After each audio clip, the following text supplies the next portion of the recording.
Yeah, I think you forgot that our thesis is very funnables. I don't know why you picked these.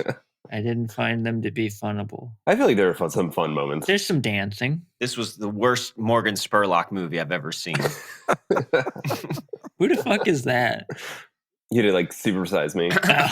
Oh, okay. A couple years ago, he basically like canceled himself because he's such a weird narcissist, I guess. It's like it's time. He was like, speaking of sexual harassment, I'm also guilty of it. Here's the things I feel bad about. And then they were just like, oh, okay, cool, bye. Oh my God. I remember that. Yeah.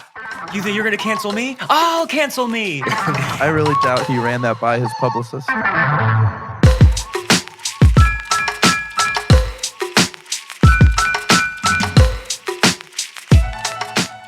Hello and welcome to Unwatchables, your first and possibly last chance to save yourself from cinematic trauma. I am Marc Dottavio. I'm Seth Troyer. And today we're joined by award-winning documentary filmmaker Jon Nix to help us discuss one of the most unconventional and bizarrely disturbing nonfiction films of the last decade.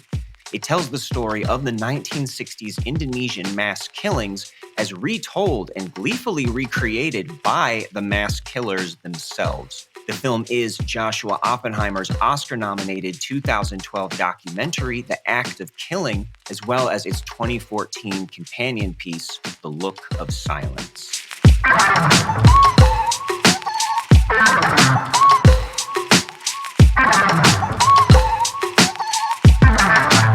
And now for the sound of podcasting. So just to keep everything uniform. We have a very special guest today. Jon Nix is the director and editor of Beyond Barricades, the story of Anti-Flag, as well as a new documentary about San Diego noise punk artist Justin Pearson. But Seth, how do you know Jon? And then do you want to go ahead and introduce him a little better? Jon's just always been in the Cleveland, Akron music scene. He shoots amazing photography of bands, including my band, and has been very encouraging to my band. I just remember he's just always so nice to Valley Girls anytime we play. I just always really appreciated that, especially in the earlier days. And yeah, takes very wonderful photos of bands, and also he's got like his whole life of like sexy photos, like a whole world of sexy photos, which is, I don't know what other word you would want to use, but they are sexy, and they're beautiful, and they're works of art. Yeah, well, I wish, but there is books. There's a book that Jon has just come out with that I'm very excited to hear about, and he has made documentary about Anti-Flag, and he has recently coming out with Don't Fall in Love with Yourself, a documentary about Justin Pearson and the Locusts as just a phenomena, which is I don't know, it's kind of a life-changing band for me, and I know a lot of people, and I know you have like Justin in the documentary. This is not like some little YouTube snippet about the band or something. Like, this is a real deal documentary, and I'm very excited to see it. I don't know where you want to start, Jon, but you do many things. Well, first off, thank you. That was a super nice introduction. Thank you both for having me on. I can make it nicer. I think it's good. You have a good chin. Yeah, thanks. Weirdly, you're not the only person that said that. Yeah, I'm sure. I started doing documentary film work about 12 years ago. We've done a bunch of short films. And then these are just like the 2 full lengths that we've finished up and put out. So I'm really excited about the new one. The Justin Pearson one is called Don't Fall in Love with Yourself.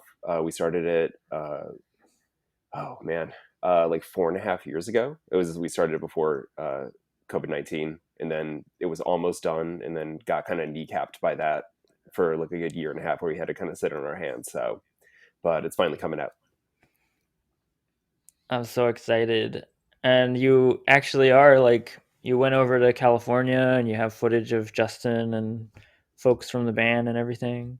Oh yeah. We have him. We have Jonathan Severson. We have Dave Lombardo, Eric Paul from Airborne Radar, all the other guys in Locust. So yeah, I mean it's really well rounded. Justin was pretty amazing to work with. Uh, we actually didn't shoot his interview in San Diego. We flew him out. I just asked him like on a whim, where I was just like, "Can I just make a documentary on you?" Because I'd been talking to him for years, and he was weirdly just down for it. So we just initially flew him out, and we did a big full day, like 6.5 hour interview with him. And then once I kind of had that chopped up into a skeleton, I felt like we had enough stuff to get a good movie out of it. We then just like went full bore ahead, got all the supplemental interviews, and really built it out. That's And awesome. When are yeah, the it's like screenings perfect. going to be that you have So lined up? So we have 2 screenings that are coming up in Cleveland. One is at the Grog Shop on April 2nd, and then the other one is on April 4th down in Akron at the Nightlight. We're also showing it at St. Vitus in New York on April 26th. That's so tight. Yeah, I'm so excited about it. They reached out to us like a year ago or so, and I was like, yeah, fucking, of course, we would love to come out there. So we're working on West Coast dates right now. It's been a little bit of a pain in the ass, but we're getting it figured out.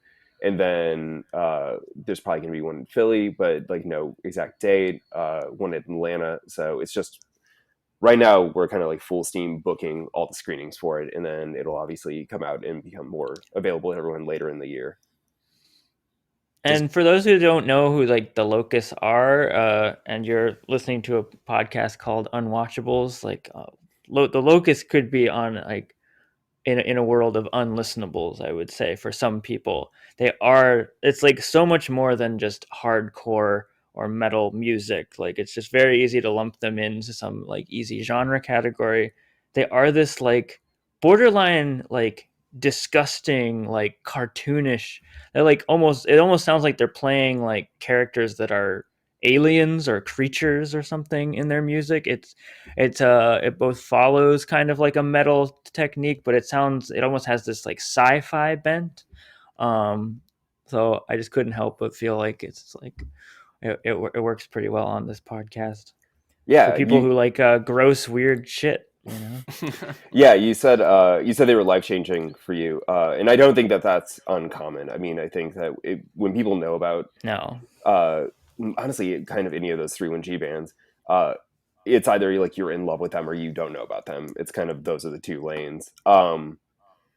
Yeah, I mean, I remember the first time that I heard The Locust. I mean, and even prior to that, I'd heard bands like Blood Brothers or like Airborne Radar, like the bands like that were on the same label. But yeah, I remember just being like, what the fuck is this? Like, I can't categorize it, and I couldn't figure out like how it made me feel. And then eventually, it just like I just became obsessed with tons of bands that are in that same genre. But yeah, I mean, I think that I think it's all those guys in that band. I think that band has like this weird alchemy. I think all 4 of them are absolute geniuses, and it's just so smart. It has like the proficient brutality of like an extreme metal band. It has the attitude of a punk band, but it also has this sort of like Monty Python satire to it, and then you also have all the electronica and like sci-fi elements that go with it too. It's just so many things working at once, and it just like works perfectly together as this just like landmark art piece that like, I mean, I've been obsessed with since I was a teenager. So it's kind of crazy that I've now made a movie about it. Do you get nervous about Justin or anyone in the band seeing the film? Have any of them already seen it? Mm-hmm. Yeah, I mean, yeah, all of them seen it. Okay. And like it's good. I mean, I'm definitely worried. Well, I'm not worried so much anymore, but I was worried going into this. Like, who the fuck am I to make a documentary on an era of music in a place I didn't grow up? Like, how many blind spots am I going to have? Am I going to like nail it right? And then at a certain point, I was just like, well, fuck it. No one else has done it yet, so I might as well. Like, I've read every interview with every one of these bands. I've tracked it for as long as I possibly can. So I feel like I couldn't be more prepared to do it than unless I just like lived there and lived through it myself. But no need to stop myself if from doing something that I really want to do. That's beautiful. Oh, I thanks, agree. thanks, I man. agree. But yeah, no, they all like the movie. They're all happy with it. It's weird when you ask someone to make a documentary because a lot of it is like, tell me about some of the worst shit you've been through, or tell me intimate details of your life so I can build a story out of it. So it is definitely like an experiment in trust, and they've all been so easy to work with. Weirdly, like this has been the easiest project I've probably ever worked on, as far as like personal interaction with everybody.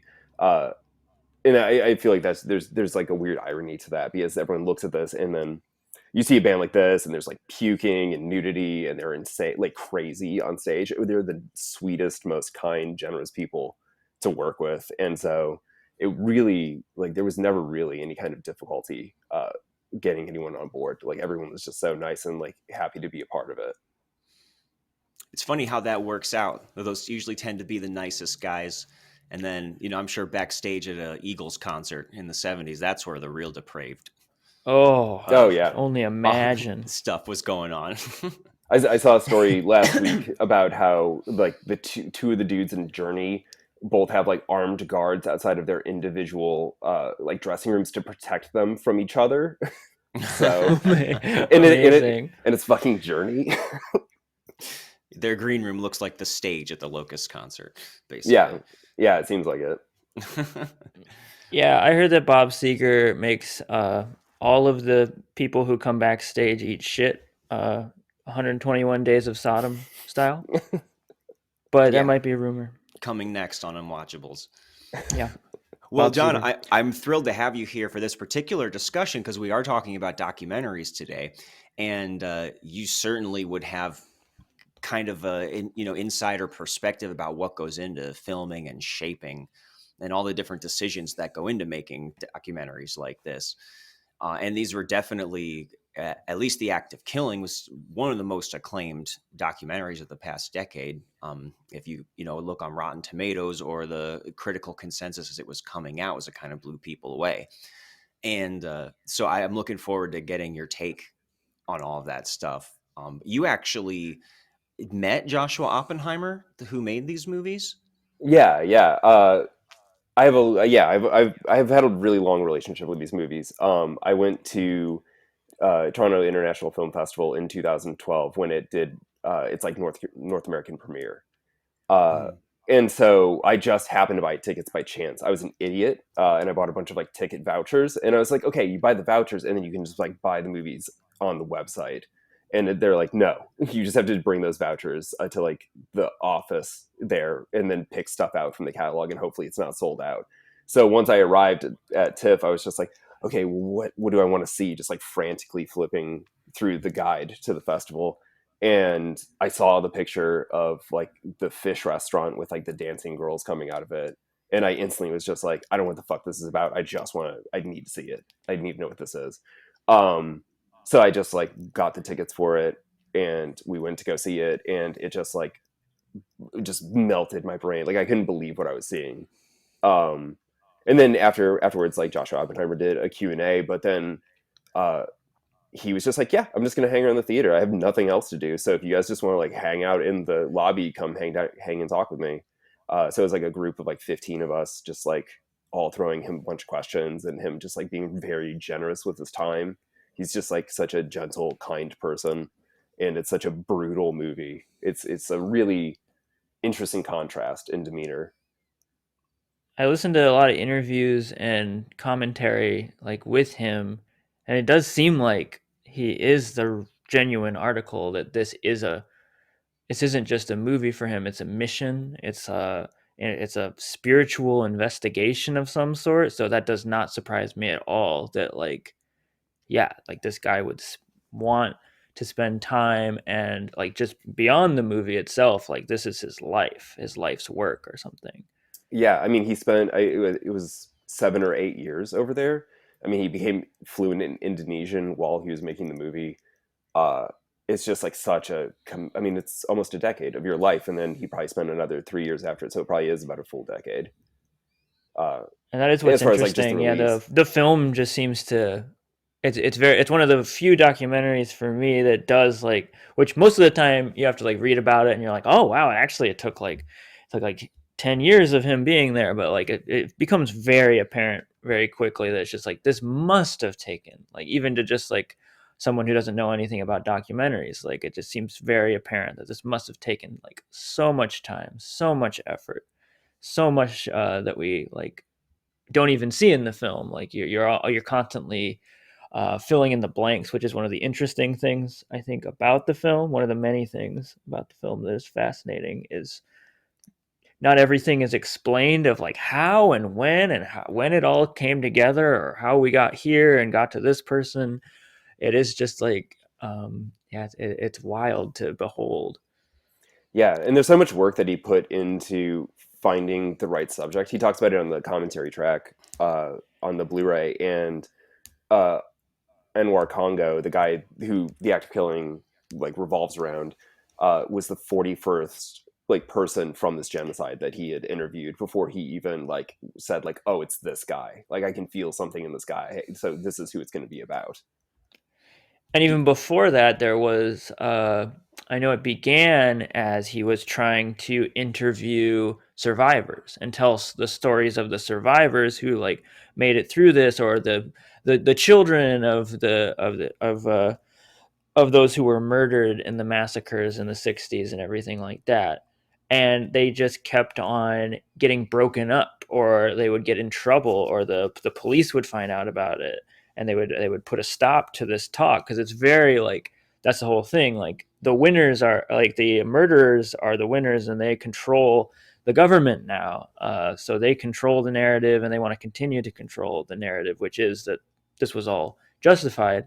So and rather than admitting defeat, a lot of the victims and the families of the victims wound up saying that like, you should not stop, but go after the perpetrators and try and make a film about the ones who did this, and that was the instigating factor for him going down this route. Yeah, and just for anyone listening who doesn't know, just really briefly, the documentary concerns something that happened in the 60s. There was basically an attempted coup that failed in Indonesia, and the backlash essentially led to a military takeover of the government and this period of mass killings between 1965 and 66, where with the nature of that, it's hard to get a really accurate tally of how many people were killed. I've seen estimates anywhere from 500,000 to 3 million. And it included many different groups, including ethnic Chinese and basically anybody who they would accuse of being communist, whether that was true or not. It was supported by Western governments like the United States, during like the Cold War time. And at the time this movie was filmed, and to this day, these gangsters and military leaders and death squad leaders are still in power in the country. And the history books are basically being rewritten to kind of brush over this or make it seem like it was a noble thing they did that saved the country. But the film itself gives us very little real actual info or historical context besides this opening scroll that we get, which is kind of what Seth was saying. I think that this is this is not really where you would go if you were in a scholarly way trying to learn about exactly what happened. And there's a reason that this is called the act of killing and not the Indonesian mass killings of 65 to 66, that there's something else in a more general sense about the banality of evil and the way that the people justify it for themselves that's at play here.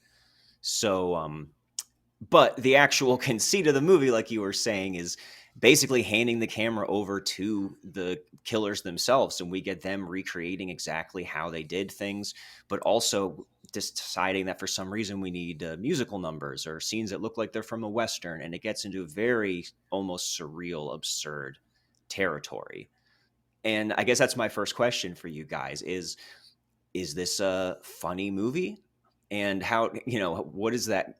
Or is it just the what the fuck factor to it? How do you process a film like this? For me, I I really have always found evil like to be very stupid and cartoonish. Whether or not no matter how serious someone's trying to make it, I have a real hard time with all the new Netflix style like true crime documentaries that they're just pumping out, where every single one of them is just like, oh, he was an apex predator and he was a genius setting up all these evil traps. And it's just like, no, like, Dahmer, yeah, yeah. yeah, Dahmer was a drunk, dopey loser who could have gotten caught like 10 times. The cops were just like too afraid of getting a case of the gays or whatever by touching him and arresting him.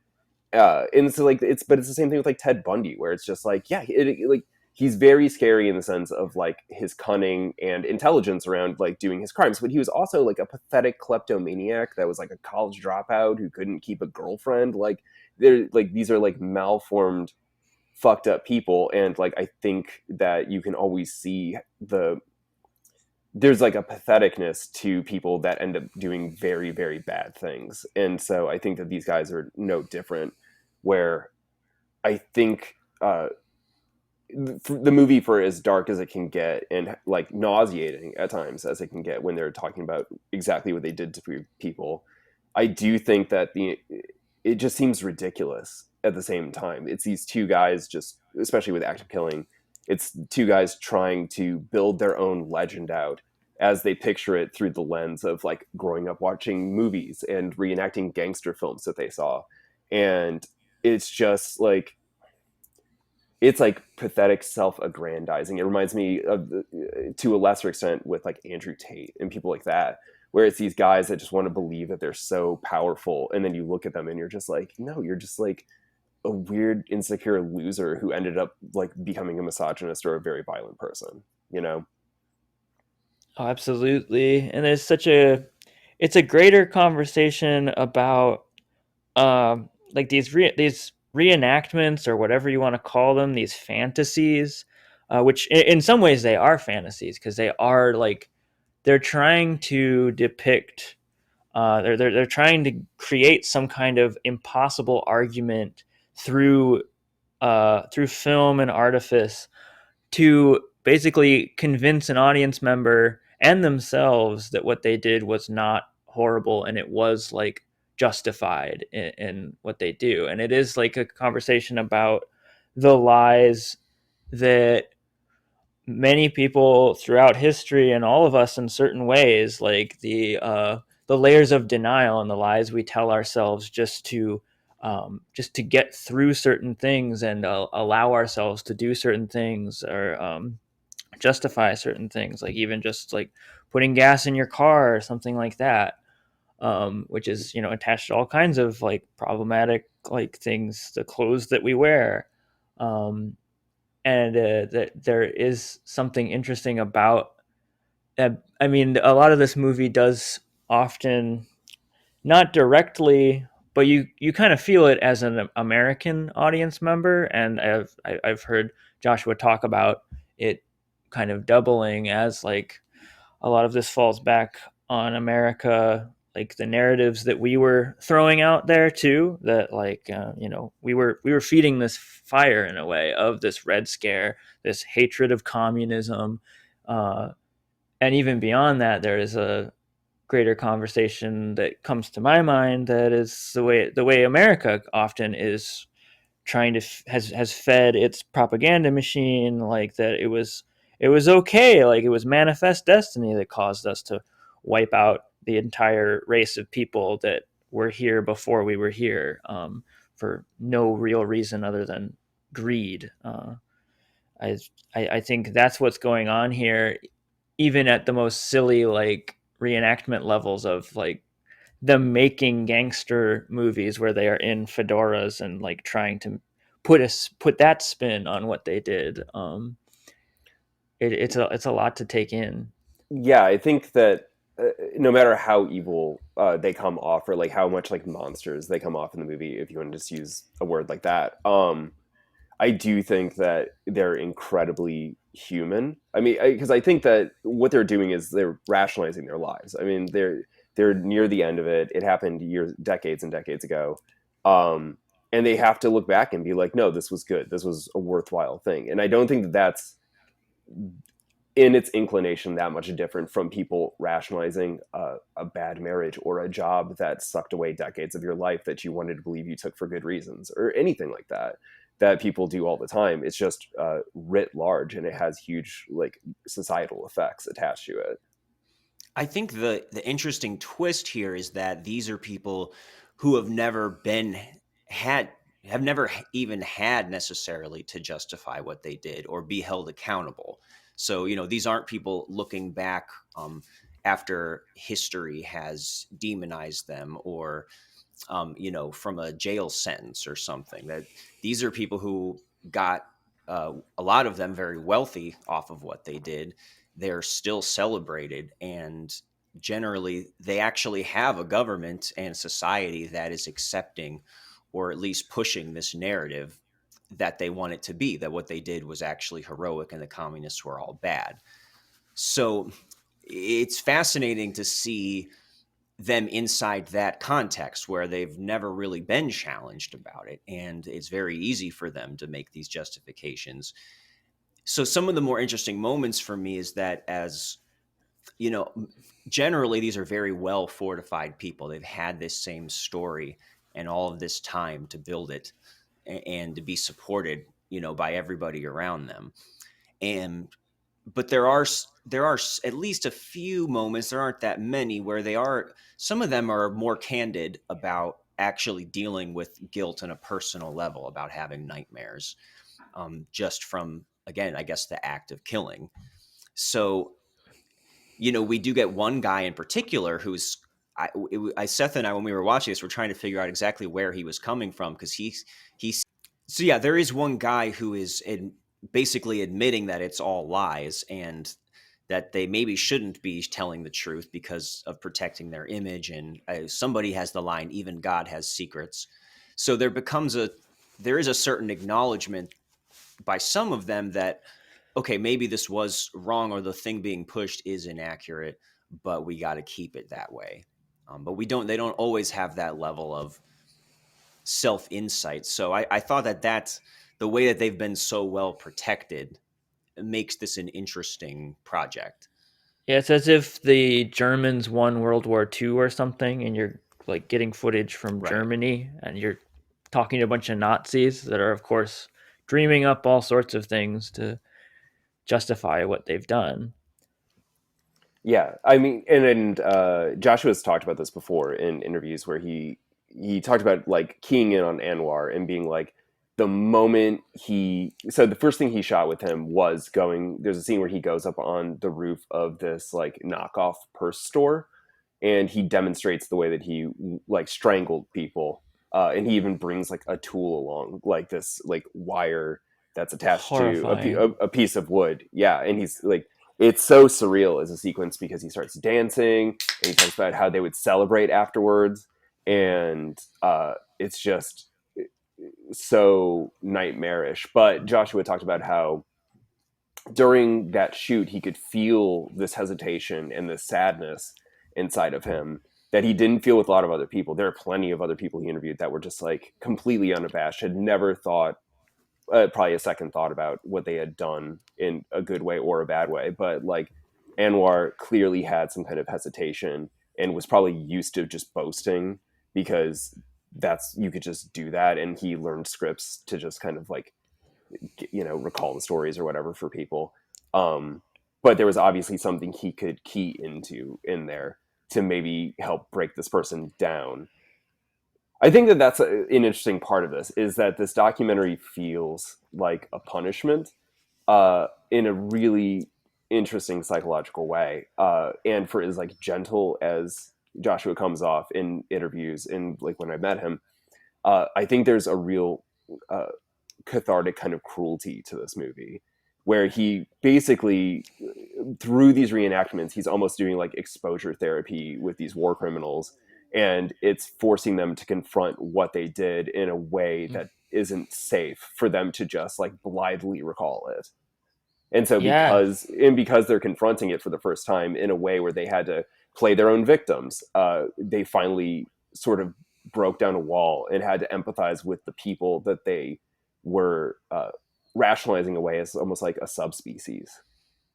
there's almost like there's a tightrope there. It's kind of like a give and take because he is giving them a lot, which you on one hand, and it's hard to know. We don't know what's behind their eyes quite often, because some of it is um, them having a platform in order to attempt to do this thing, which is, maybe even cathartic for them, like in a certain respect, like this whole boastful nature of, like, whether it's a full blown, like, which they get really like surreal and wild and full production value, like reenactments, or if it's just the guy on the roof showing you how he strangled a guy. There's almost this like twitchy sort of, like, you wonder if they are getting some sort of personal release by talking about the, like, even the most gross aspects of these crimes, where it's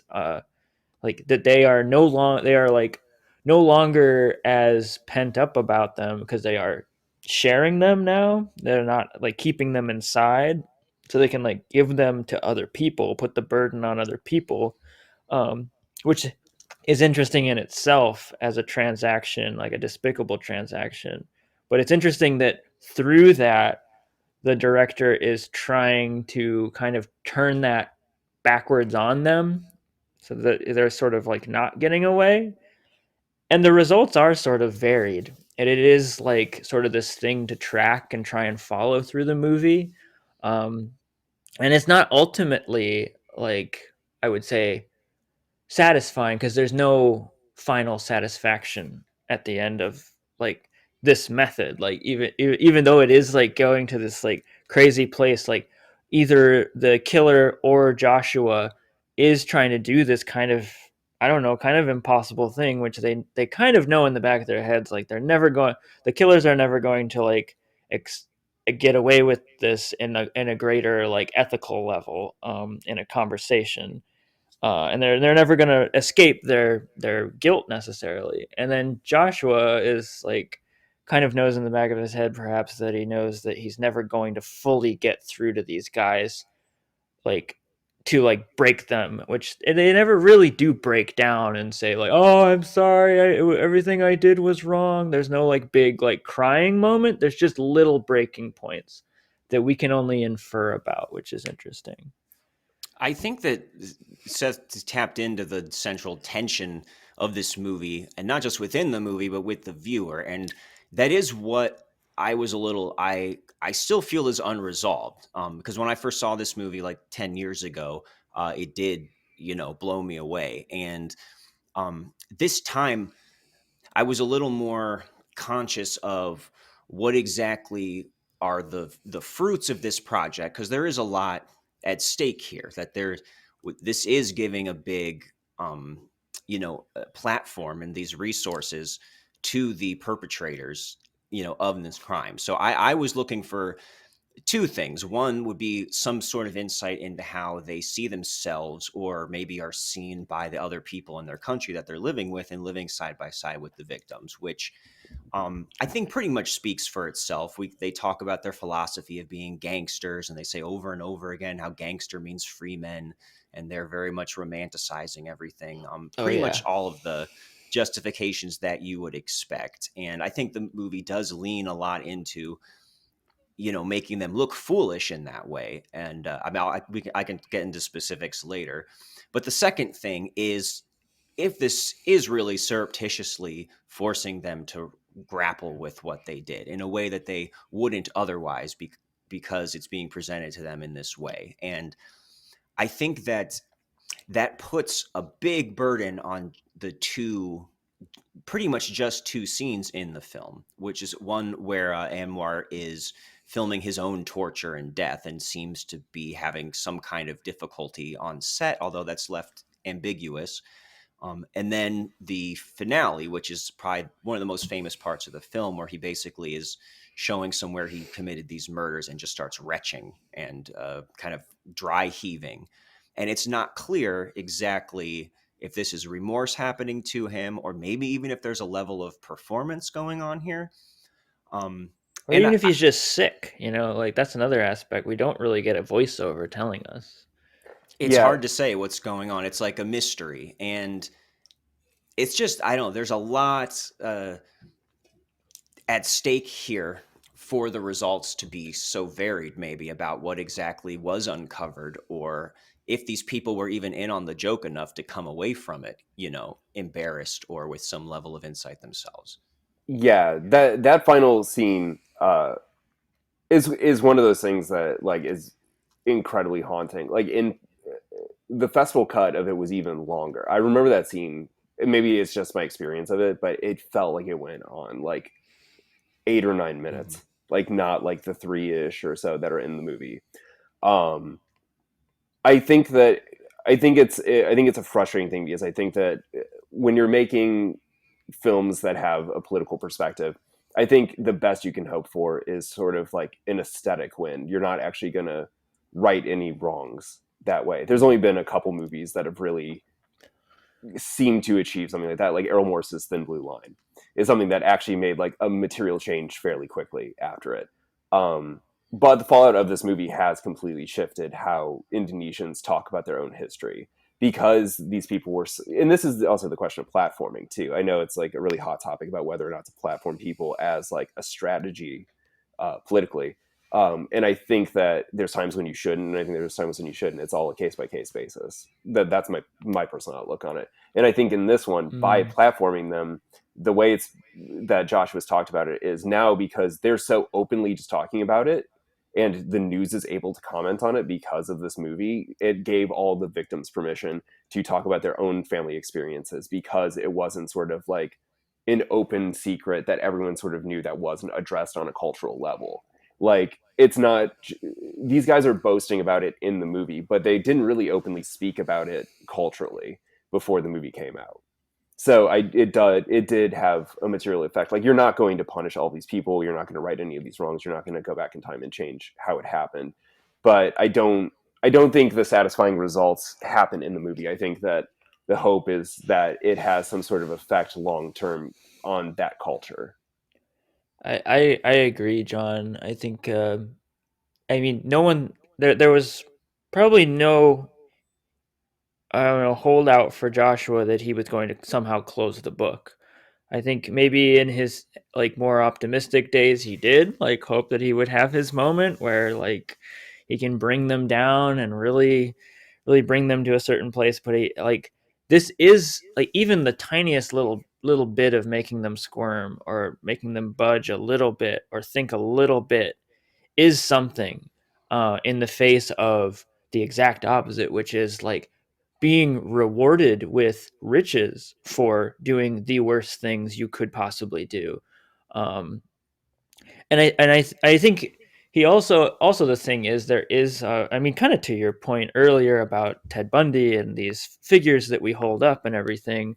Uh, it is sort of shedding light in a effective way on who they are, which is like there's nothing special about these guys, and they were just young kids, and that's sort of the part of this that does make it so that it's like they're even they can use that as a very easy and convincing argument as to like why what happened, which was like your government told a bunch of 20-year-olds that they should go be heroes and they will be rewarded for defeating evil or whatever it is, and uh, which again is like there's no victory in that because there's no real like these were fully cognizant like I mean they are condemned they should be condemned for their crimes absolutely, uh but there is an aspect of that that is just like there's no winning there when the situation is just so depraved. So I think I don't know there's not really a sense of the catharsis that can really combat that it was just they were kids being told to do something that they didn't really understand. I feel like, and again, not to give them a get out of jail free card is like not at all, but because they did know what they were doing. But yeah, Yeah, and I think that the frustrating part comes from like wanting to basically see these people who are terrible people grow, and I do think it's kind of a like liberal fantasy situation where it's that whole like, oh, Ben Shapiro owned, like, oh, we proved you wrong and now you have to admit you're wrong and maybe you can grow. And there's That always doesn't this, happen. yeah, exactly. There's always this one. It's just like same thing in movies, like Marvel movies or whatever, where like any kind of mainstream action film or whatever, where people like, oh, learned the error of their ways and now they help the good guy in the end. Like, you're never going to convert people like this over, and you're never going to get them to admit everything they did is wrong and that they're an evil person. I love Like, that you brought that up. Yeah, that's yeah, totally exactly what we all face on social media. Like that is just a tiny example of this where it is just like we've all faced that where it's just like, no, like surely if I have shown you a mirror to yourself, surely like I will win this little Facebook spat, right? And we've all realized that just like no, it never works, you know. yeah. No, those I've had it happen like once to me. And it was with like a much younger friend, and then I had them come back to me a couple years later and be like, yeah, you're right, I was being a real piece of shit. But it's like 9 times out of 10 it's not going to happen. Most people are just going to block you and then just go like, well, that guy's a douchebag to me, and I can rationalize away all the comments. Sure, we should never be jaded Yeah. in that sense. We should never give up. Yeah. But yes, it's like, Yeah, but I think wanting your enemies to like admit defeat openly like never happens. It's the same thing with watching any kind of debate on any subject. Like, even if you see someone get trounced in a debate where like they had no rebuttal to any point that was made, and you just see them get just destroyed, they still are just going to like go to the next college and do another speaking event. Like, they're not going to admit that they were wrong.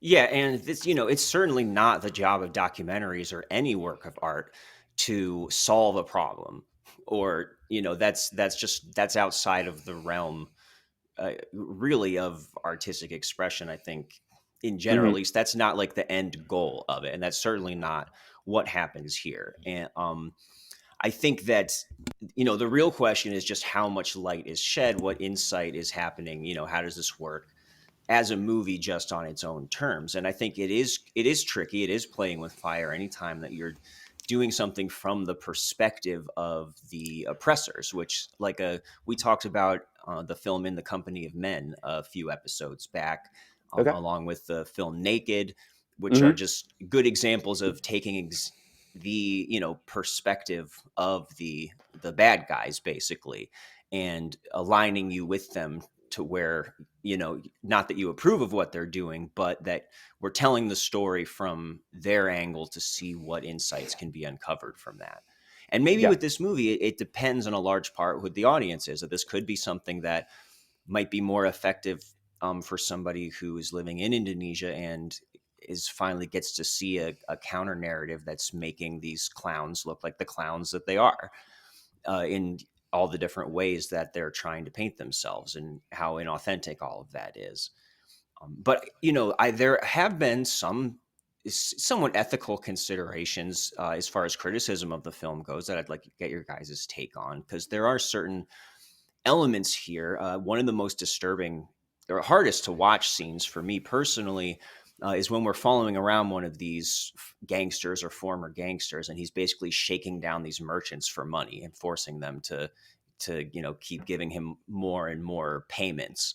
And in this case, it's specifically for the film that like the money is allegedly going to be going towards them financing this project.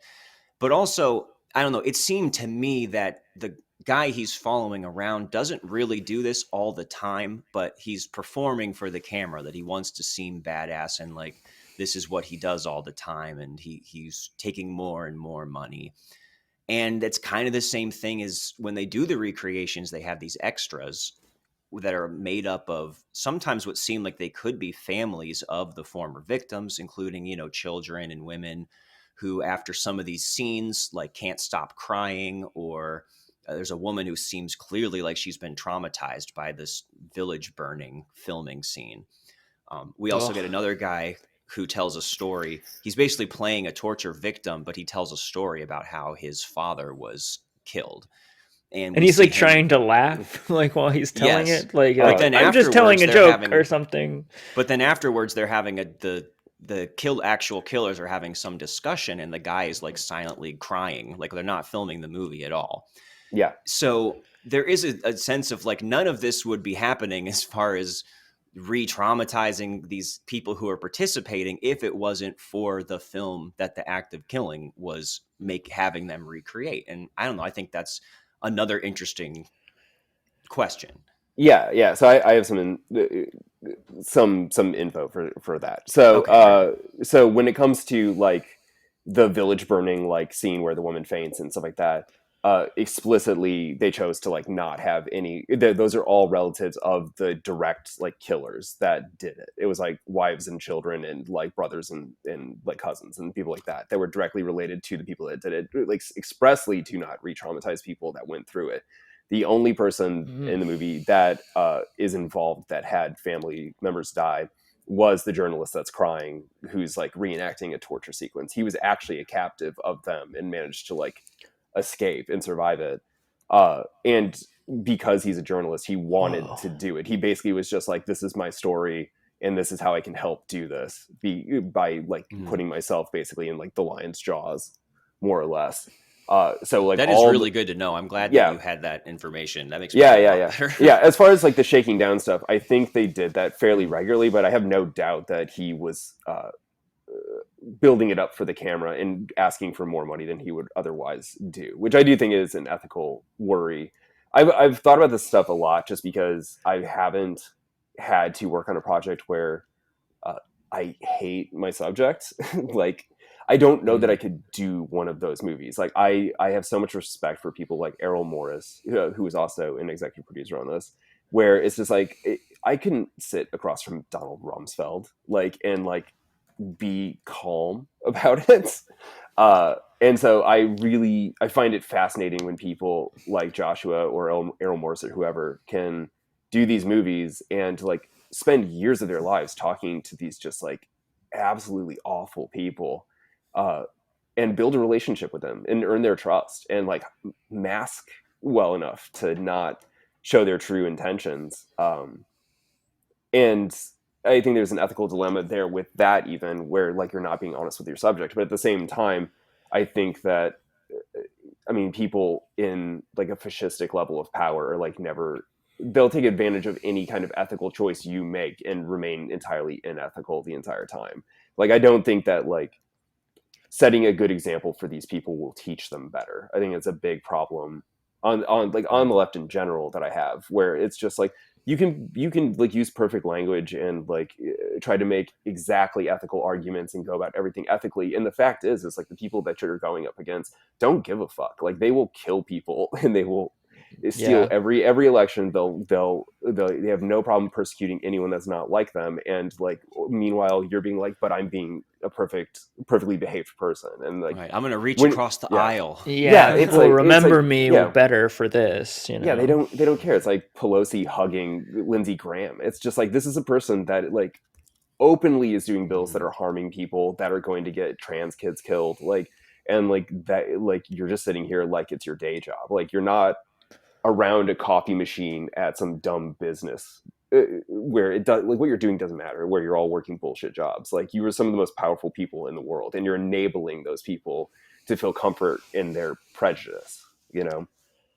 So personally, from my perspective, I feel like it's not unethical to like be dishonest with people like this. Like, tricking Rudy Giuliani and Borat to me is like, fine. Like, who cares? Fuck that dude. That dude is responsible for so much awfulness in the world. Yeah, we are all for that. So yeah, this I think that I think the scene maybe worked for me the best because it does, at least it may be the closest it comes to really kind of holding them to the fire or putting them in a weird situation, almost on a Borat level. Is a scene where they have, I'm trying to remember who he is, if he's like a defense minister or maybe he's the leader of that like a Pankasila youth group, basically comes to visit this set. And they're getting everyone revved up to be the communist killers and the gangsters. And it feels scripted almost. He gives them wild. He gives them a pep talk and everything. Like, we got to show them how strong we are. And then they actually film the scene, and they just seem like raving, bloodthirsty, rioting gang or something. And afterwards you just see the guy's face after he yells cut, and he's like, I mean, I'm not really sure this is the image that we want to project. You could just hear like Yeah. John Cleese playing him in a sketch, being like, "Well, maybe that's going a little too far there. Saying that you're going to cut their heads off and drink their blood and things. Maybe we can pull that back a little bit, but we still want to show them that they are inhuman and should be killed." Even more Yeah. interestingly, he starts to walk that back then and then say, well, but we do want to project strength, so maybe use it at this part of the movie. Right. So that we can scare them and make sure this doesn't happen again. And that was one of the moments that really did seem like they were making them squirm in like in a purposeful way, whether they even planned for that to happen or not. But that's actually Joshua talks about in the commentary too, where he said that's the only time he was afraid for his life. Like he felt pretty comfortable with doing what he was doing and how he was holding himself. But he was like, oh, they're gonna realize what we're doing. They're gonna kill us today. Oh, yeah. Like we're never gonna get away. We don't have like go bags ready to go. Like we're not set to just flee the country. And he's like, but for whatever reason, like he just like changes his mind, and he's just like, well, I guess it's fine that we're doing this. And then just like they managed to get away. I couldn't imagine being in that situation. It seems insane. But he pulls it off, and it is like such a telling, powerful moment that like similar to the other killer that we spoke to, who talks about how you just need to, killing is bad. It is the word. We did wrong. We did the wrong thing, but we just need to create excuses for ourselves, and that is literally what is admitted here.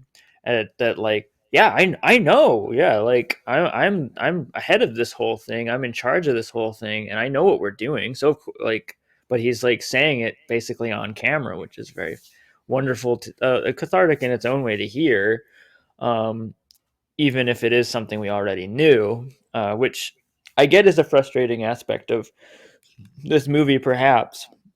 But again, it's just going to be built in, and it is just the only thing you can do in this situation is to go in and just try and start some uncomfortable conversations. And I don't think there's much more you can do, because even at that point, like even at just that point, he's already fearing for his life just at the flick of like a flicker of this general's eye, sort of. It is hefty. Adi is the one that bothers me the most. He's the one that's like, yeah, we did wrong and we should talk about it and stuff like that, because he's like a slithery like contrarian throughout the movie, where I think he says a lot of true things, especially when Anwar's talking about like his guilt and stuff like that.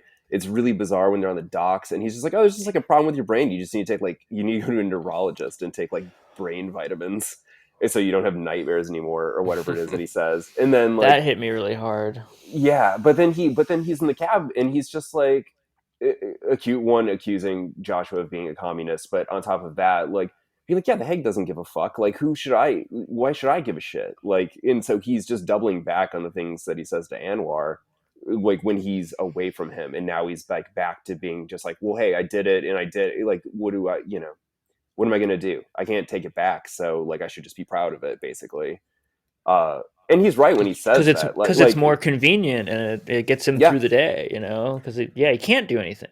Yeah, and he's not wrong. Like the Hague isn't going to do anything about it. I mean, it's just like we didn't prosecute anyone in the Bush administration after Iraq, and we don't hold people in these power positions accountable, because what that does, and I think that this movie plays into the idea of it, is writing your own cultural narrative. It's them reenacting their own dreamed up version of their own story that has nothing to do with reality. And I think that that's what basically all nationalism is about. It's about crafting a narrative for you to feel proud of, and if you tear that down by showing that it's flawed at its core, then you've like lost the entire thread. And it's just like, well, we can't put a president in jail. We've never done that before. We have to show that they're good people at the core of it, even if they do wrong, and so none of these people are ever gonna be prosecuted. Like the hope is, I think at best, like they come to grips with what their past is, and it's like kind of the same thing way we do with like Native Americans or whatever, I guess, where it's like which they're he not brings gonna, up. Yes. yeah, like they're not gonna do anything about it, you know. They're not gonna suddenly just be like, oh, let's do a bunch of reparations, let's like try to make this right, let's throw all these people in jail. They're just gonna be like, well, that's the past, and sorry about that. Okay, we're good now, right? Yeah, and when you bring up like the Bush administration and whether we were living through it at the time or afterwards, and where you know that there's going to be no repentance or self-reflection, and you see that with the you mentioned there a Morris documentary where it's just a feature-length interview with Donald Rumsfeld, and maybe the reason that I don't know that's not the most exciting movie is that at best all it could be is this just study of what it looks like to evade questions, for 2 hours. And sometimes all that leaves you with to do is this, like Daily Show kind of style thing where all you can do is just constantly keep trying to show how foolish they look. And I guess that was a lot of what I took away from this movie this time. And I should say too that one of the things that from this time watching it was me thinking, I do not remember this being almost 3 hours long. And it turns out that when it first came out, and I probably watched it like on Netflix, it wasn't a 2 hour cut, but we watched a like 2 hour and 45 minute Mm-hmm. director's cut, which has kind of replaced that at this time. And I think that didn't really help it because it did seem to add in a lot more almost extraneous things. I think the thing that stuck out to me most was this kind of long interlude with this guy who's running for parliament, Mm-hmm. who he eventually fails, but we see him looking plenty stupid in all these outfits and everything throughout the whole time. And there's maybe too much stuff like that where, as someone who's already a member of the choir, was just almost getting repetitive of showing how, clownish these people actually can be. And maybe that's just me trying to like pinpoint why I was so much more ambivalent about the movie in general this time. And I think the cut that we watched was part of it. Um, but yeah, there's plenty. Maybe it just goes back to that kind of Rumsfeld problem where I kind of get the point quickly, Yeah. and then the more that it goes on, it's just the morbid absurdity of it all that is what's so shocking and absolutely leaves an impact. Well, what I would Uh, say is that it leaves. I mean, this leads to another aspect of discussion, which is this is kind of the rare documentary that is not is about something very like historically serious, very dour, but is also on an operating on another level that is artifice and is still creating a piece of artful experience, um, which is also like kind of creating visual metaphors inside and like motifs. It feels some of it feels even when it's not doing full on reenactments that are fictionalized and or fantastical in some sort of way. There, it is created in a way that is yeah, again, more artful than most documentaries that I see, which does add to, I don't want to say the enjoyment, but I could see how some of those things feel like they are not always pointing towards like informing the audience in a greater way or like furthering some greater academic thesis that the film is trying to do. uh, those things, certain things do wind up adding to a sort of like artistic, like strange, it being a strange art object on its own, it being this confusing uh, catalog of interviews and like both like realities and fantasies and dealing with the idea of fantasy and reality like in a way that is like could be divorced from the context, which I guess I could understand if someone might be turned off by that. It is for me what does elevate it as a viewing experience. I don't know what you think about that, John. Yeah, I actually I'm usually against having multiple cuts of movies or like a more cut down version of something. In this case, I do think that like they both work well. It just kind of depends on who you are and how you want to view it. I personally enjoy the director's cut one. Maybe it's because that's the cut that I saw initially. But I think that I've watched the shorter cut and I think it captures everything that's in the longer one. I think the longer one just has more of a vibey tone to it. Um, and I like self-indulgent stuff. Like I'm down for like a 4-hour movie where like there's a bunch of like needless scenes and stuff. It's just like a taste thing. I don't think one or the other is better. I think it really just depends on the audience.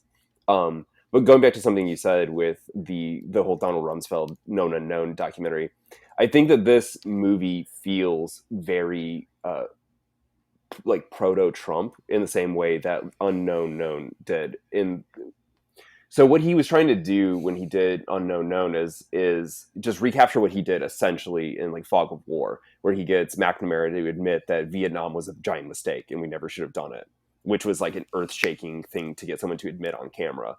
Uh, but the thing is that there's just so much more media savvy now in the conservative wing of the party, where like they just don't give a fuck. Like their brand at this point, post Bush, is just vice signaling. It's just like, no, I am an unrepentant piece of shit. What are you going to do about it? In a lot of cases. And so I think that that's why Unknown Known is so dissatisfying, is he's just like, no, I'm never going to admit anything on camera. I don't give a shit if I look dishonest. Like, as long as I don't admit it, it's not true. It's the same way that they tell you to never admit to a crime. Like, even if you've done it, like if you can get away on some technicality, then great. And I think that these guys are the same way, where it's just like they know that they're not going to be punished, so they can say whatever they want, and it's like, what are you going to do? So I think that that's also why it's dissatisfying. Is like in like the pre-Trump era, there used to be able to be like a sex scandal that would take you out of office, and you would just like have to admit guilt because there was this sort of unspoken rule where you would just like, you're just like, well, they call me cheating on my wife or whatever. I guess I have to just stop being in office because I'm known as a dishonest person. And now they're just like, nah, fuck that. I did a million things that were wrong, and I'm never going to leave office. I'm never going to say sorry. Fake news. Yeah. Yeah, just lie over and over until enough people believe it's true, you know? Like, why Right. would you... Like, if you just opt out of the moral system, then you can do anything you want. Sure, and the people in this movie don't have to lie about it, and they can, still just be proud of it. And maybe that is where that certainly seems to be the Trump playbook, and more where the more blatant people in Congress or the Senate or anywhere in the government are headed towards. They just be unapologetic about it, and then you don't have to worry about anything. Mm-hmm. And that goes back to talking about like giving these people a platform. There is something like, yes, you could have made just like a 30 to 90 minute documentary just giving you the facts and like explaining why these guys are terrible. There's something like really like interesting and like, for lack of a better word, kind of badass to have such confidence that these people are just so depraved and so wrong that you like give them like the bulk of the movie to try and weasel out of it in any way they can and still fail before, because you're so confident that they fail before the camera. I don't know. I just found that kind of moving Yeah, and yeah, unique.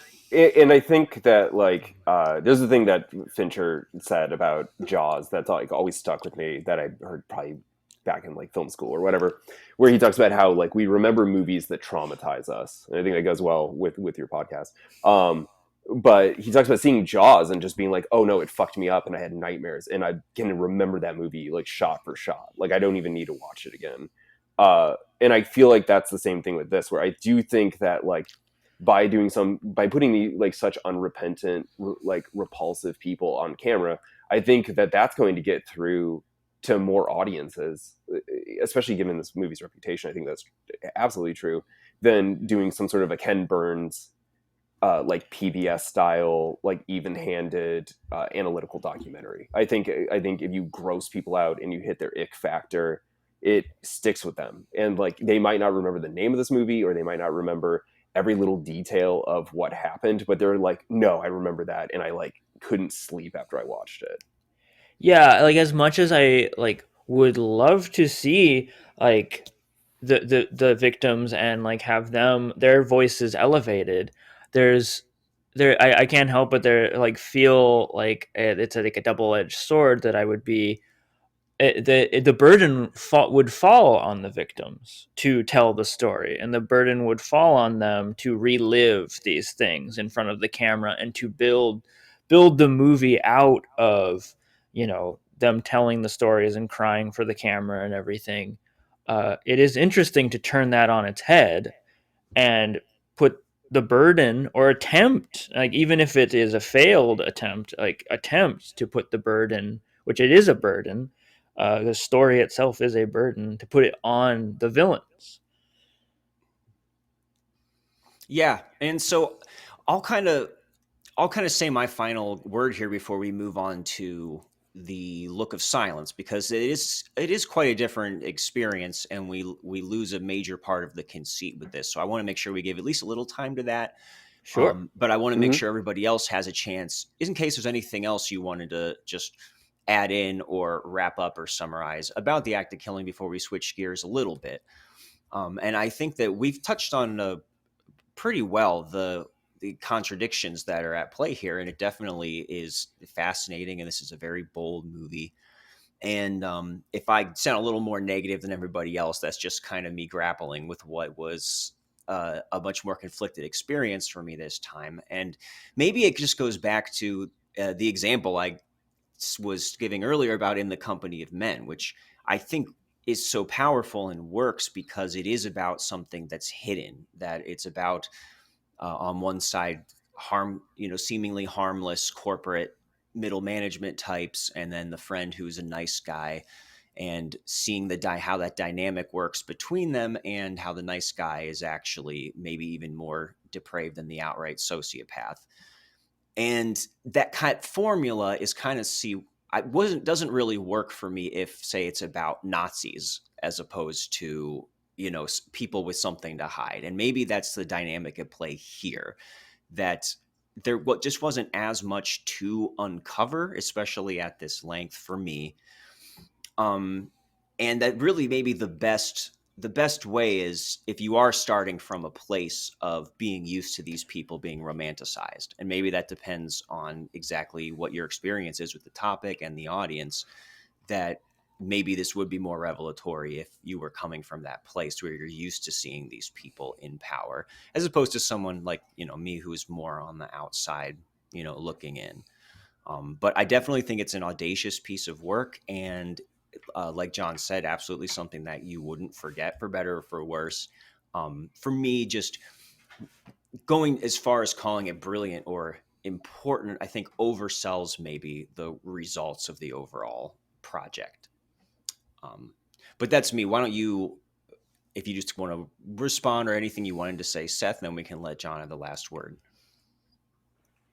um I mean, I guess a lot of this conversation, which I knew it would be, it's like less about like what happens in the film. It is like it is a film that just prompts discussion, and I feel like I've said a lot of what I feel about the movie. And I guess I understand the aspect of it being like, you know, maybe feeling redundant or something like that. That like we get it, like from the get go, we get it. Um, for me, there is something worthwhile in this movie still about it being so meticulously put together. And again, it's a it's a fine line to talk about a movie like this where it is like issue based, but it is like for me like such an astounding like endeavor work of art. Like the way it is all put together and presented is quite fascinating and does create like a unique experience and an atmosphere for someone to take in that is more than just like going in to get some information or like get from X to Y or something like that, as far as making perpetrators scream or squirm or whatever it is. But beyond that, it is sort of this. It is really powerful in the way that the artifice does work with the imagery. That it is about something greater. I think it's more than just Indonesia. It is like quite obviously everywhere that the narratives are being enacted, and like, but which is common knowledge. But I think spending more time with it is what makes you. It's not something we always do. It's just something we say really quick. That there is like, oh yeah, like America came up with this brilliant idea called manifest destiny in order to justify genocide. But like actually like spending time in there and meditating and weathering like the pain of like witnessing like what it what it is to try and really live and believe these lies that harm and destroy lives is an experience that I just couldn't help but really just feel in a big way.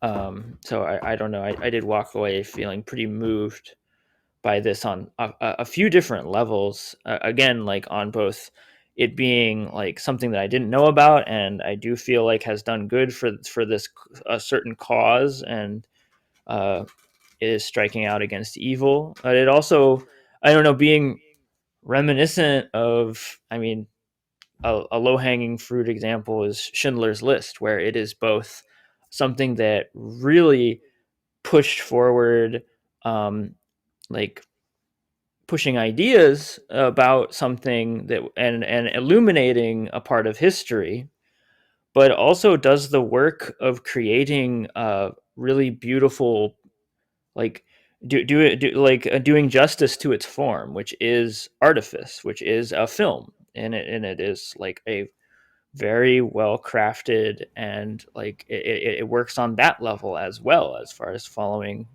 things that are working on aesthetics. So it is wild to see something pull that off without being I don't know, distasteful. Yeah. So I feel like this will be a good way to sum up my thoughts with it. I think that the amount of bravery that went into making it, it like absolutely justifies it as sort of one of like the great documentaries in my mind. I just remember being in a theater at that premiere, and you see the credits come up, and more than half the names are listed as anonymous in it because they can't take credits for working on it. They basically had to work with him in secrecy while they were trying to get this movie made. Like people that Indonesians that he was working with, and at some point he hopes to be able to release it like with their names included in it. But I just remember like the audience just being completely silent, watching anonymous go by for each credit, and that kind of goes into my general philosophy on film. Like, film is a group art form. It's about like working together as a team to achieve some sort of greater goal. I really hate auteur theory, like where people are just like, oh yeah, of course, this all belongs to Godard or whoever. Each movie is just like his own personal creation where his vision is coming directly from his brain onto the screen. The amount of human risk that went into making this movie in that place for a decade, it just seems insane to me, and incredible, and like is absolutely like a huge factor that I think about a lot when I've rewatched this movie. Is just like how many of those people could have just ended up dead for even being involved with making it. Yeah, and if we're talking about then the companion film, The Look of Silence, or sorry, that's what it's called, right? Yeah. Okay, You got I'm it. getting all of the blank of blanks mixed up. And you could see that I was actually kind of curious if this came out of the same footage of this whole, the whole time that he was filming, or if this was something he returned to do later. I didn't really find any information about that. Do you know Yeah, he was anything by shooting. chance, John? He was shooting it simultaneously. So Okay. basically, he was like, "I'm going to make these movies," and then as he started interviewing more and more of these war criminals. And he met Adi, the main guy from the protagonist of the, for lack of a better term, of the Look of Silence. He realized like those are two different things that he should pursue as far as perspective on it. Um, so a lot of what ends up in the Look of Silence is him basically fishing around trying to find who would end up being the main character of the act of killing, and then focused on him for that aspect of the story. Yeah, and I think it was definitely good that he was able to recognize, what was a film and what was a different film within everything. And it kind of reminds me of Claude Lanzmann, what he did with the whole Shoah project, which Mm-hmm. was, he already had a 9-hour, movie made of interviews about the Holocaust. And the decades since then, he's continued to release just completely new films from Yeah. all of the footage that he got. And I can't imagine what goes into sifting through all of that. But that did bring that to mind. This is my first time that I saw the Look of Silence. And it definitely has there's ways in which it is similar, that we do have, obviously it's about the same topic, and we have the same kind of people who are in control and never really repent or show any kind of remorse beyond little hints. But we lose the whole aspect here of them being given the means to make their own film about it. Instead, we're actually following around a brother of one of the victims, and we spend time with him and his family, and he is basically going and confronting each of these people in interviews that, to me, it wasn't totally clear what the auspices were that these were set up under, because he is an eye doctor of some kind, or an optometrist. So he is giving a lot of these people eye exams, and sometimes he seems like he might not be. And then it seems like he kind of springs these questions on them, and then reveals that one of his family members is one of the people who were killed. And that's kind of the starting point on this. I like that as like a metaphor. I think that's kind of that's the aesthetic conceit of the movie, where like the act of killing is all about basically re-traumatizing these guys by making them reenacting it. And where this is like he's trying to get them to see what they did for what it is, while giving them eye exams for new pairs of glasses, since he's an optometrist. And I do like I like how heavy-handed that is, while being absolutely true. It's one of those things that if you wrote it, I think someone would be like, "This is long, right?" Don't you think? Right. Yeah. But I do think my thoughts going into this is I'm not sure why this isn't the one that's easy for people to get into. Like, I understand why the act of killing has the reputation it has, because it is so shocking. You're spending time with all of these mass killers, but this is the more human one. It's shorter. There's a lot of heart in it. It's just like such a human film. There's so many moments that are like cry worthy if you're feeling vulnerable enough in the moment. And I think it's interesting that I feel like way less people have seen this, when I think this is the one that could grab like the suburbs, Yeah, I agree. It must have been, I feel like it must have just been that it was constantly like in the wake of the act of killing, and it's like always associated because it's afterwards. I agree. It would be like less of a strange, and less is in the way of getting to the heart of the matter with this movie, which I do think is to its credit. I It's hard for me to say like which one I think I prefer, like, but there is something, I think this one is more effective overall as far as like just getting to it. And it doesn't I think it's having itself divorced from the idea of reenactment and a lot of the more like fantastical and unique aspects of the act of killing, like all the fantasy sequences and all that. uh I think it winds up being more effective without those, and I think it is in a way more powerful movie in its own way. I agree. And I think basically with what John said about it being a more emotional and human experience is what made it work at least a little better for me, because the trade-off, of course, is this is less of an aesthetic experience, and that's probably why it didn't quite get the eyeballs or have the reputation for it. But I think that trade-off was worth it in this case. And we do get other things here we don't get in the other film. We do get this scene in a classroom where we're seeing how kids are taught still about how communists are evil. And that classroom includes the child of the man who is confronting people in this.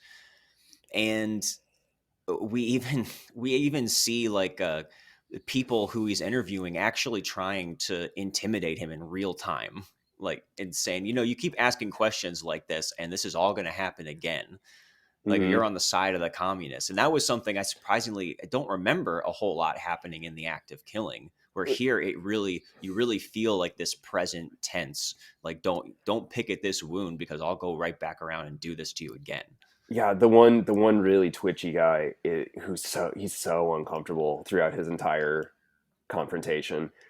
When he like whip turns at the camera and is just like, Joshua never asks questions that are this probing. Why are you doing this? Like, yeah, I mean, I think Joshua would, he didn't have the personal experience. It was something that he found out about and just like became obsessed by. But I mean, like Adi will never know this brother, and he gets to see the wake it's left with his family. I mean, his like parents are completely broken, and like I don't have kids. I don't have plans on having kids, but I can't imagine like that borderline it creates in your life, watching like, parents have been interviewed in true crime documentaries where like, yeah, of course, like in a lot of cases, people are just left like husks, and like they're so clearly just like husks, like trying to hang on in this movie, and it's so sad to see. And so like he obviously had to grow up seeing that every day of his life, and so I can't imagine the amount of resentment. So the fact that he's aggressive in confronting these guys, but he's so even-handed, and it's like it's so hard for me to understand how he could even hold back again. Yeah, that is the central conceit of this movie, is what that man says, which is one of the killers that we witness. There is Joshua follows them, and it's very similar to the act of killing, where he's following around killers, and they're telling their like what feels like big fish stories, like of like your dad telling you like, oh, I caught this big fish. Only it's these awful people telling you, like, taking you to the very place that they did the most horrible things you can imagine and grinning about it and laughing about it. This is turned on its head, that it is now like we constantly are cutting to our main character here, who is is it his father? His father was killed in the massacre. Older brother. Older brother was killed in the massacre, and he is watching this footage that Joshua has found by doing what Joshua does in active killing, which again, like, can be kind of controversial, that he is infiltrating by sort of putting like, I am your friend, I am like maybe not probing as hard as I could, or I'm at least like, I'm a foreigner, I'm coming at this from a different angle. But now he's giving this to someone who is actually a person from Indonesia who has been affected by this directly.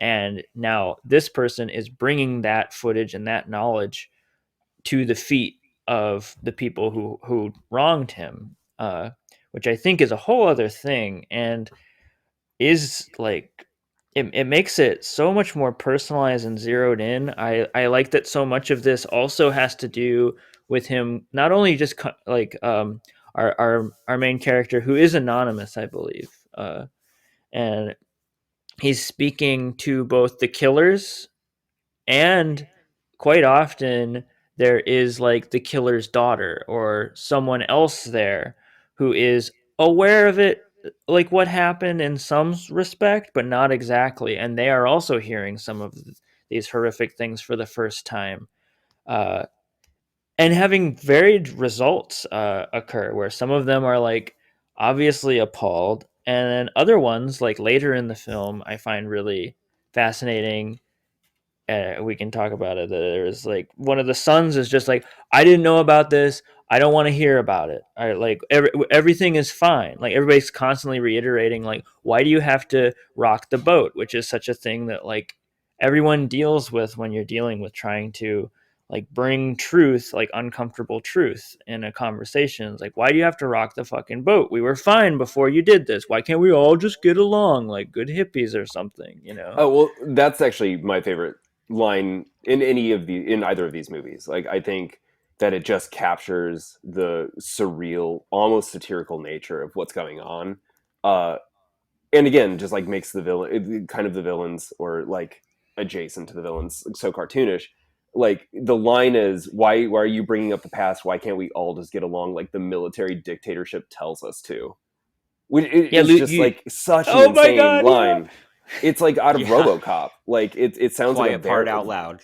Yeah, and it's just so unself-aware. It's such an insane thing to say, and it's just like, yeah, it's right there, the thing you said.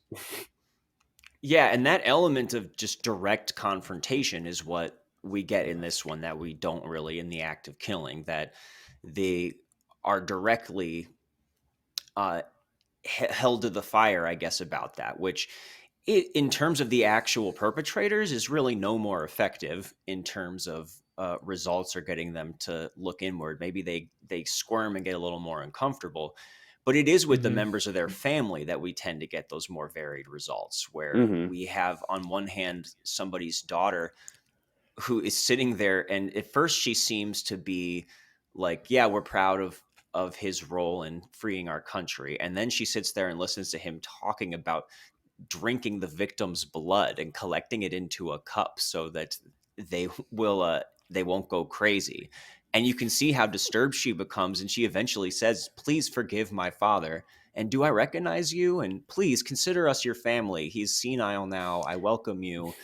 And that really was a kind of just interesting study of human nature, where on the other side, you know, you have the son who just gets upset about everything, and there is an old widow who at one point apologizes and then seems to kind of get upset about it again afterwards. So you never quite know what you're going to get. He even confronts his own uncle, who turns out to be a prison guard, and his whole tack was just, I didn't know what they were doing, until he gets him to admit, oh yeah, someone told me what they were doing.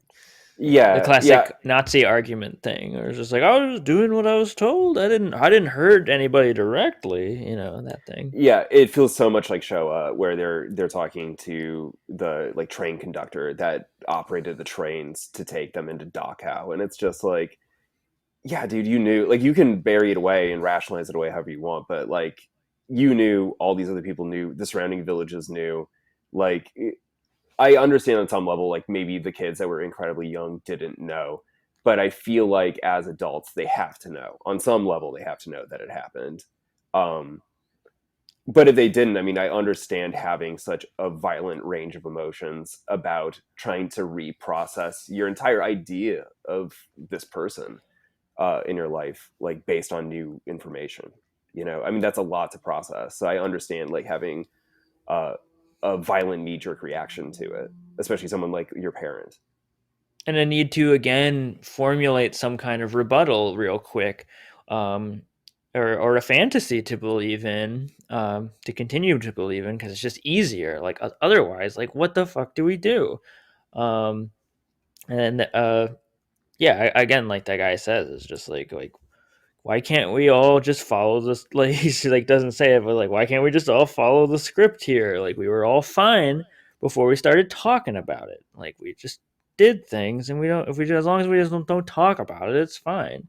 In those borderline, like they feel like interrogation scenes, even though like yeah, our anonymous character is just so he's something to behold on camera. Just like he has such a like strong face. He has such a strong look about him that rarely breaks, even in the most like intense parts of this, where he's like going with people who survived to the Snake River, where they were all like massacred and things like that, and thrown into the lake and stuff, which is like really intense. There is something like just one of a kind about this particular man that is just really striking to watch. Yeah, I feel like it's where the title has to come from, right? Like the look of silence. Like He has just like a look. He just, there's so much dead space in these interviews, and that's definitely a thing that's like can easily be used by people like documentarians and journalists, where like if you just don't talk, people will keep talking, and so if you give them enough room, they will like hang themselves. Like it's a very well like known tactic in interviews, and I do think that him just staring at them like unblinkingly makes them go like, "What the fuck do you want from me?" Like, and just start saying more things. Like, It oh, almost I'm made me not. think of Yeah. like Nathan Fielder of all people I- in some of the scenes this time, because no one Yeah. can just stare and give you nothing but dead air than he can. Yeah, I kind of got that vibe. I'm a huge fan of Nathan Fielder and of John Wilson. I don't know if you've watched his show, but yeah, but like they both are so good at masking because I mean they're autistic, so that it's just like a skill that they have. But yeah, it's just like I feel the same thing when I watch this movie where I'm like I am a bad liar and I do not know how like people are so good at like just hiding it, because when I would hear something as crazy as like, oh yeah, I'm not crazy because I drank their blood. If you don't drink their blood, if you kill them, you go crazy. I would just be like, I'm sorry, what? Like there's no way my head wouldn't like turn like a dog hearing an answering machine. Like it's just, it's so crazy. It's like, so people like Nathan Fielder and him that can just sit there and just be like, yeah, keep going, are just nuts to me. The drinking blood would have got a classic. Oh, okay. Yeah, exactly. Or at least the keeping a severed Chinese woman's head to scare people from your house away. God. That's it. But I threw it away eventually. I threw it away eventually. Don't worry. So yeah, I do think that he happened upon a really good subject. I mean, just like he did in the last film, but just on the other side of the divide. And it does give it a little more room to open up and expand to seeing him interact with his own mother, who's scared for him going out and even doing this, and kind of seeing how that generation reacts to things, and then getting just little glimpses of his own family, his own wife's ambivalence and his, his small young children. And what, how I'm just imagining how this might be something that they process in the future, given what we see happen in the classroom and with him trying to counter that narrative. So it does feel like there's a little more room to dig in here too. And you can still feel that fear from the threats that he gets from people being interviewed, to him not even saying what village he's from. Like you can almost tell that they're trying to target him. And there's some kind of a live wire energy to that. Yeah, you can feel the stakes that are present in his life. I mean, like he's putting his life on the line. There's that really tense scene between him and his wife where she's just like, if you told me this is what this movie was going to be about, I would have said no. Why didn't you tell me? But you also get to see cause and effect in this one more than you do in the act of killing. The act of killing, you're kind of just like sitting inside of a fever dream, where this one, it's such a devastating scene after he talks to his uncle, who was a guard at the jail where they kept the supposed communists before they went and slaughtered them, and probably is responsible for his brother's death indirectly. And when he goes and tells his mom, it's just like devastating, because she has to recontextualize how she thinks of her own brother too, the same way as the children have to think about their own parents. And I think that's part of what separates this, is you see people, I think, get closer to changing, or at least change how they view things, where I think active killing is much more about rationalizing your own beliefs. Yeah, I think that hits the nail on the head. And this movie was nominated for Best Documentary at the Oscars, just like Active Killing was. Neither of them won. But it's interesting to imagine where Joshua Oppenheimer's career is going to go from here. Does he have more footage that he could continue to shape out of this? Because as far as I know, he at least hasn't made a feature-length film since this came out in 2014. Do you know anything more about that, John? Yeah, he's working on a narrative right now. It's some kind of a sci-fi film. I forget what it's called. But it's got some pretty big name actors in it. So I don't know if that's like a go or if it's still in development. But I know that that's been talked about for a little while. And he has a ton of short films that have been released by a couple like independent distributors. He has a ton of shorts that he made prior to making this movie. But yeah, I mean, he seems like he's been kind of hibernating for a while. He's probably been trying to get some projects on the ground, or maybe he's even in the middle of something that people don't know about. But I don't know. I know that he, like, there's no way he can go back to Indonesia after this. Like, he gets death threats constantly from people there. So I doubt, like, I'm sure he could go there and then he's just like would just immediately get disappeared, you know. So I doubt he's gonna touch this anymore. Would be my guess. I feel like you can't drop this bombshell and then walk right in the room and be like, "Hey, remember me? What's up?" Oh no. Yeah, he's not invited to that party anymore. Yeah. Okay, according to Wikipedia, Oppenheimer has been announced that he will be directing a musical starring Tilda Swinton. Oh wow. That is, sign me up, man. Yeah. I hope for it's sure. a sci-fi musical. That would be nice. She's been working with so many good people lately. I love her. Like, I just saw a Memoria with her a couple months ago, and it just like blew me away. Hopefully, it's not a fictional, telling of the same story now Yeah, via hopefully. song starring Tilda Swinton. Oh god. Yeah, I feel like you have. I feel like you have to move. I mean, I'm sure it'll like haunt him forever, spending so much time with these people. But I feel like at some point you have to just like look away and maybe not think about this anymore. Oh my god, yes, absolutely. But I guess we should still keep looking. Should we go around with our final thoughts? Yeah, absolutely. And we can just go the same order that we did before. I am interested to see ultimately if you would choose between these two films. And I think I've probably made it pretty clear that I did prefer The Look of Silence. I didn't necessarily, I still think that there is kind of a ceiling to how much can be accomplished with this confrontative style of completely uncooperative people, but there is more to observe here and a little less barriers to entry as far as being concerned about any kind of internal contradictions. And the length, I think, is a big part of it too, and the kind of deeper focus that it has.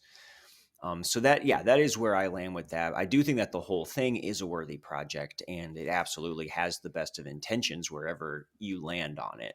And it will definitely be interesting to see what Oppenheimer does next, especially if he's going outside of the realm of documentaries now.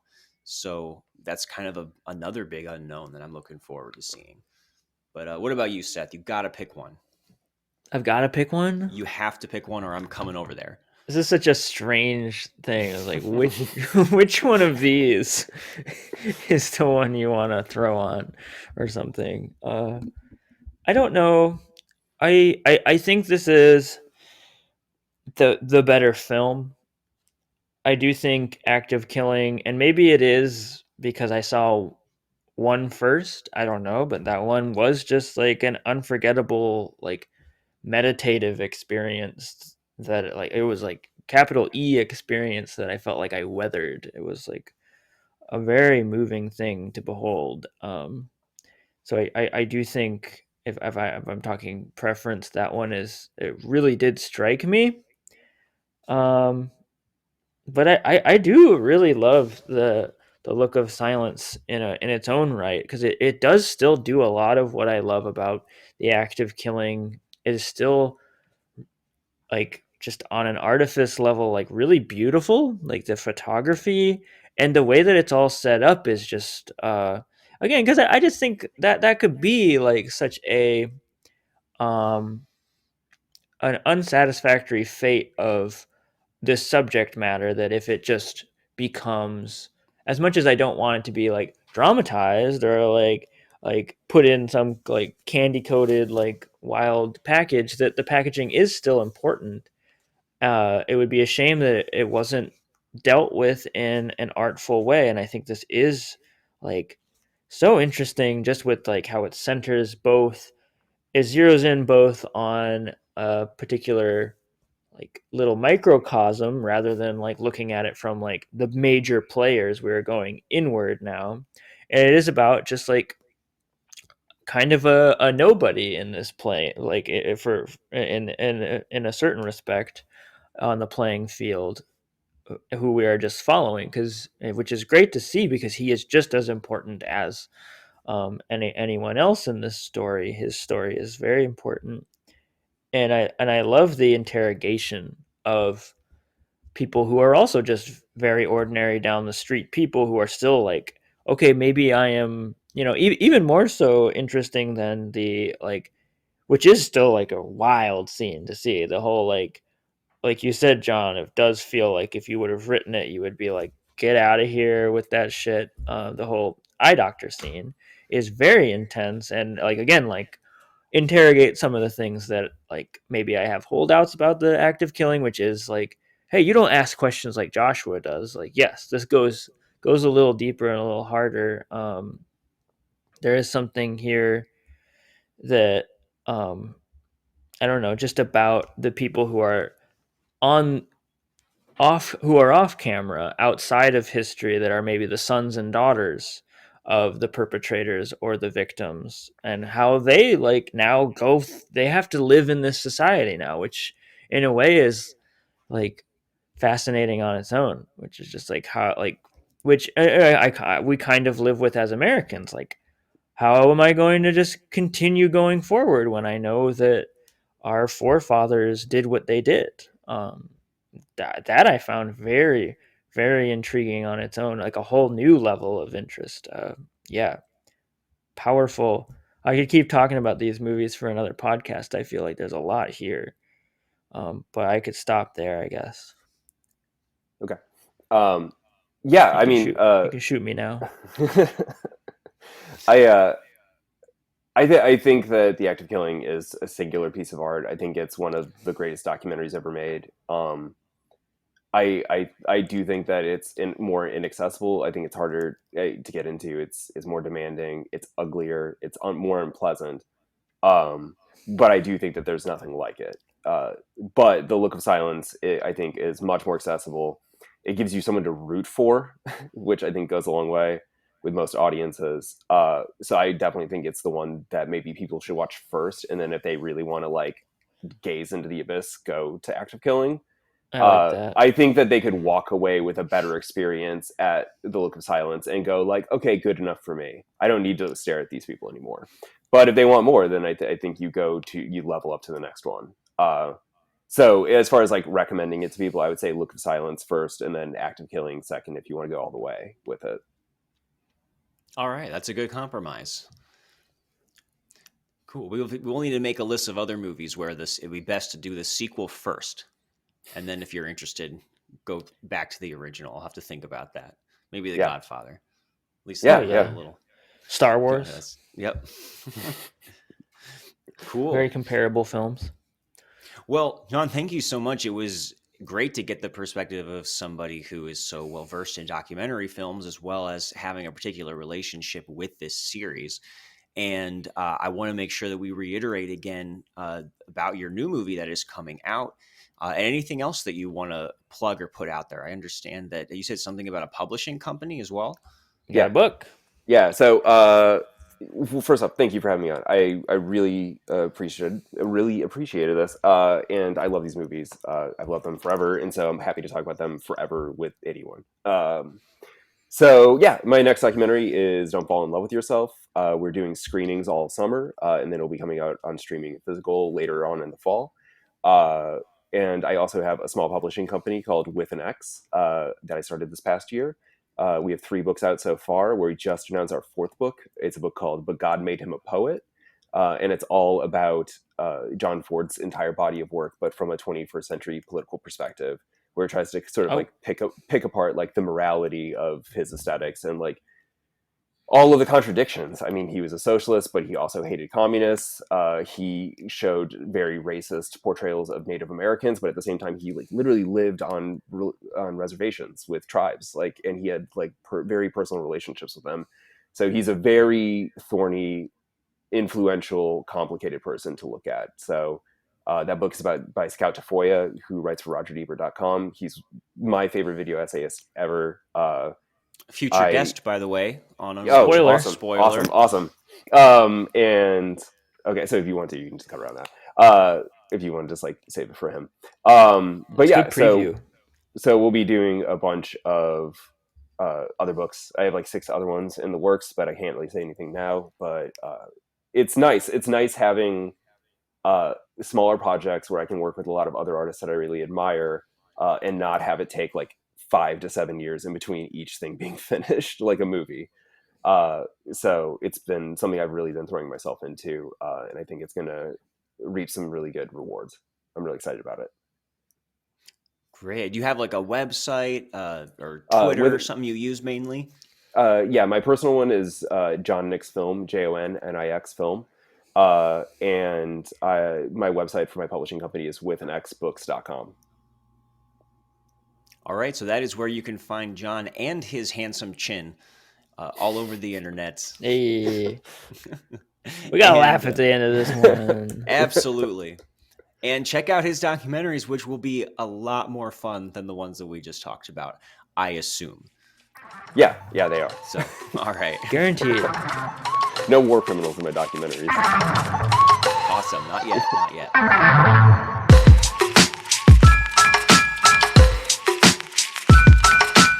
Unwatchables is produced by Tony Scarpitti, hosted by me, Marc Dottavio, and Seth Troyer, with artwork by Micah Kraus.